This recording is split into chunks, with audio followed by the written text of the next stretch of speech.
My name's Joe Gawalis. I'm the director of the new film Around Every Corner. I also play John Cambioti.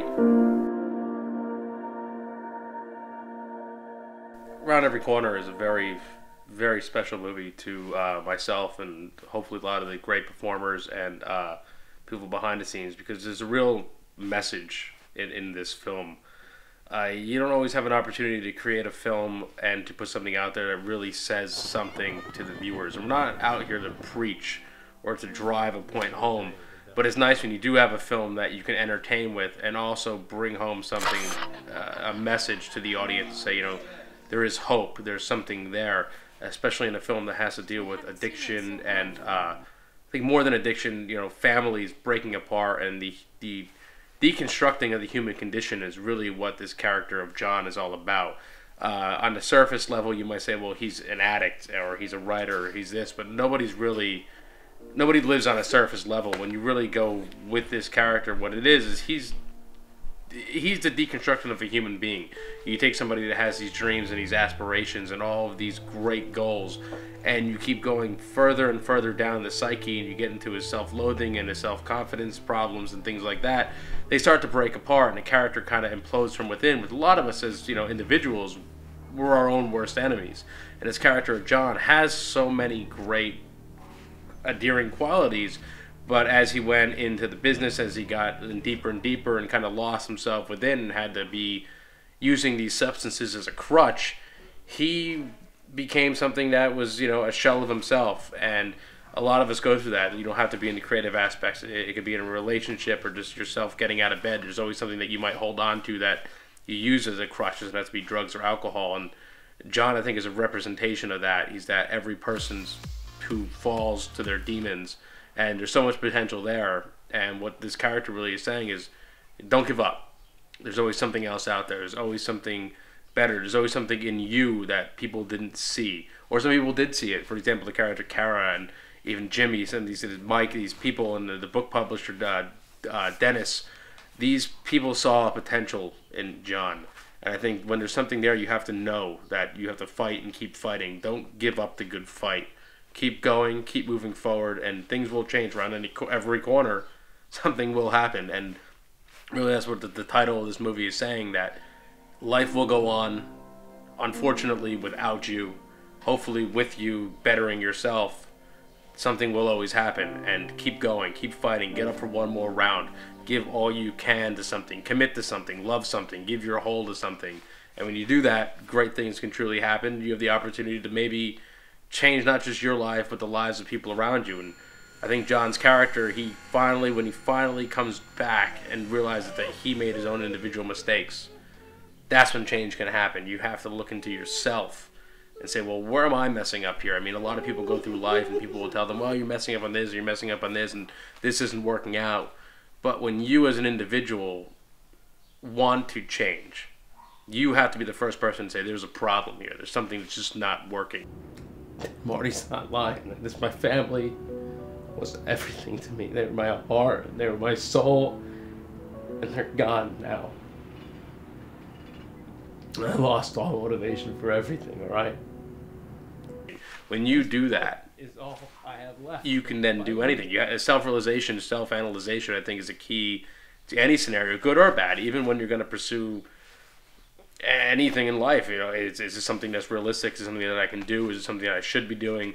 Is when you can finally open up your eyes to the scenario around you. I think there's so much change and potential that can happen, and you know, I hope John can represent a little bit of that in everybody out there. I think a very interesting dynamic in the film is the relationship between John and his brother Jimmy, played by Michael Voight. What they are is they're both a coin, but they're two sides of the coin. One's head and one's his tails. These two are so similar in almost every way, but completely opposite. Hold on to this. Johnny, help me untie the boat. What do you want me to do with this? And there's so many relationships like that in life, especially in a family unit where there's a lot of unconditional love and so many similarities, but the differences that are there make it almost impossible to live together. As these characters were younger, you know, John was the free one. He was a writer. He was the artist. When Jimmy was a character who he had to become the father. The family had their own business. The parents were away a lot of the time trying to provide, and Jimmy, being older than the rest of the siblings, had to be out there and taking care of them. Especially the two youngest siblings, Mike and Kara, are about 8 years younger than Jimmy and 6 years younger than John, so Jimmy really had this huge responsibility. Now, when you bring characters like that, somebody that was really born into this responsibility, such as Jimmy, John and him, as they get older, are going to clash heads. You know, as you grow older, Jimmy became more seen as a parent when John was seen as the best friend to the younger brothers and sisters. So even as they grew older and they were always so close to each other, each one, I think, maybe craved what the other one doesn't have. They always say the grass is greener on the other side. Where, you know, John might say, well, maybe I want to be seen as responsible once in a while, even though he kind of has this free spirit. You know, why isn't anybody asking me what I think?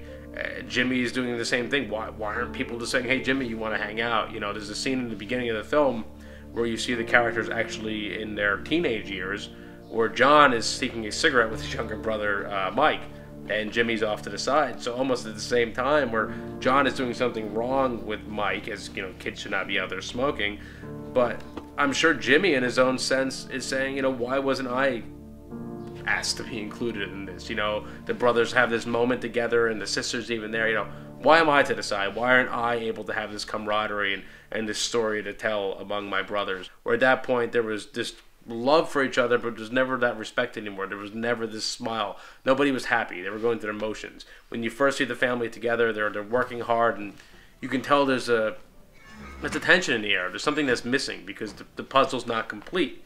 The four of them aren't together. The family is not a unit. And when you first see this, when Jimmy and John get together, there's a lot of tension. It's a storm. The two sides finally collide. They were apart, and it gets together, and this whirlwind starts. And there's a big fight, and you can see the tension it implodes like this. And this is what happens when, you know, you Jimmy, take your head off.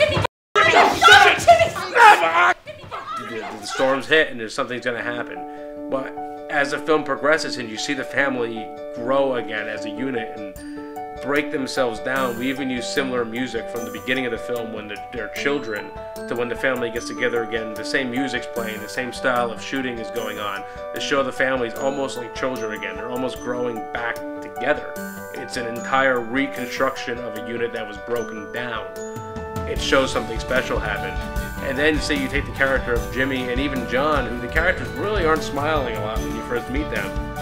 These two are showing nothing but love for not even just each other, but the other family members.